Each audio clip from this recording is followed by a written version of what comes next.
একদিন আগেও আওয়ামী লীগ পালায় না, আল্লাহ তাআলা কি করলো? পরের দিন পালিয়ে গেল। আল্লাহ তাআলার বিচার।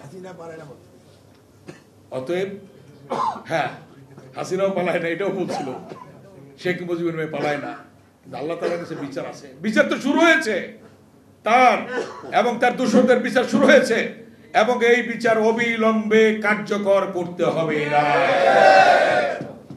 অবিলম্বে কার্যকর করার মধ্য দিয়ে বাংলাদেশের মানুষ স্বস্তি পাবে।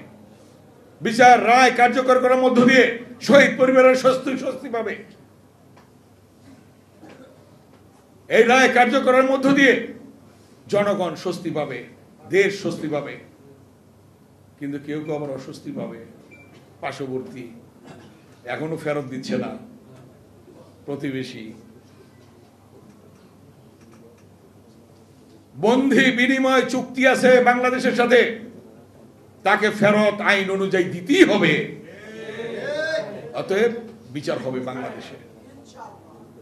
আপনারা জানেন সেই আপসীর নেত্রী বেগম খালেদা জিয়াকে কিভাবে মৃত্যুর পথে ঠেলে দিয়েছে। আওয়ামী লীগের সন্ডা পান্ডা গুন্ডা মেম্বার চেয়ারম্যান বিদেশে চিকিৎসা পায়, আর বেগম খালেদা জিয়া 3 বারের প্রধানমন্ত্রী, সেক্টর কমান্ডারের স্ত্রী, বীরুত্তমের স্ত্রী, রাষ্ট্রপতির স্ত্রী, সেনাপ্রধানের স্ত্রী, স্বাধীনতার ঘোষকের স্ত্রী। বেগম খালেদা জিয়া কি বিদেশে চিকিৎসার জন্য যেতে পারেন না? স্লো পয়জনের মধ্য দিয়ে বেগম খালেদা জিয়াকে হত্যা করতে চেয়েছিল।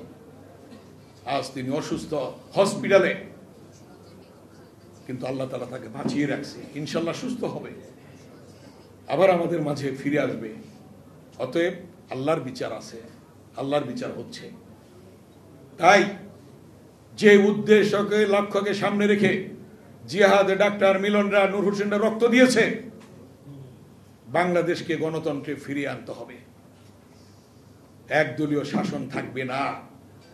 বাংলাদেশকে গণতন্ত্রে ফিরিয়ে আনতে হলে নির্বাচনের বিকল্প নেই, নির্বাচন হতে হবে। মাননীয় প্রধান উপদেষ্টা বলেছেন ফেব্রুয়ারির প্রথমার্ধে নির্বাচন হবে। এই নির্বাচন বানচাল করার জন্য স্বাধীনতা বিরোধীরা অনেক অপচেষ্টা চালিয়েছে, এখনো চালাচ্ছে, কিন্তু কোনো বাধাই ঠেকিয়ে রাখতে পারবে না। নির্বাচন ইনশাল্লাহ ফেব্রুয়ারির প্রথমার্ধে হবে, এবং সেই নির্বাচনের মধ্য দিয়ে বাংলাদেশ গণতন্ত্রে ফিরে যাবে।